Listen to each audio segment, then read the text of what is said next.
Okay. So I want to encourage people to submit their questions. We have a few minutes for questions. So just submit them in the chat, and then I will give them to the presenters. And if we don't get to all your questions, we will have a follow-up blog post and hopefully be able to address some questions in there as well. We have a question here. Well,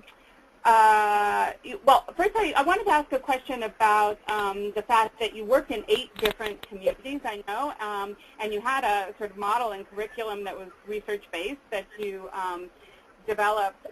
But I wonder whether you had any experiences or needed to adapt the curriculum in any way, or the program in any way, as you worked in very different contexts. Yes, so Claire, this is Lynn, and I would say that we absolutely found we had to do that.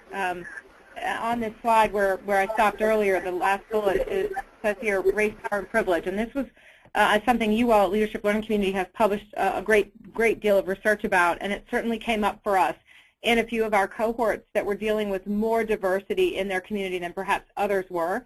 And so they asked us at some point in the midst of the curriculum, early on actually, and this happened primarily in Albuquerque and in Portland in the western 2 cohorts, and they said, you know, if you're going to really help us lead in the future and lead more effectively in the community health system that exists here in our communities, we have to address these issues of race, power, and privilege, because these are inextricably linked to health disparities.